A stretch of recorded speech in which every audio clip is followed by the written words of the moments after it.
আপনাকে কি করে ভালো না বাসি ইয়া রাসূলুল্লাহ। যখন আপনি আমাকে ভালোবেসেছেন সেই 1400 বছর আগে, যখন আপনি আমাকে মিস করতেন, আশা করতেন যেন আমার সাথে দেখা করতে পারেন, অথচ তখনও আমি জন্মই হইনি। সেদিন সাহাবীরা আপনার চোখে পানি দেখে বলল, ইয়া রাসূলুল্লাহ, আপনি কাঁদছেন কেন? আপনি বললেন, আমার ভাইদের খুব দেখতে ইচ্ছা করছে। সাহাবীরা বললেন, আমরা কি আপনার ভাই নই ইয়া রাসূলুল্লাহ?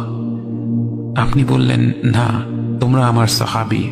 আমার ভাই হলো তারা যারা আমার পরে আসবে এবং আমাকে কখনো না দেখেও তারা আমাকে বিশ্বাস করবে।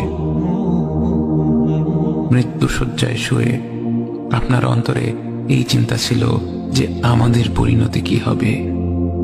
উম্মতি উম্মতি বলতে বলতে আপনি আপনার রবের নিকট ফিরে গিয়েছেন।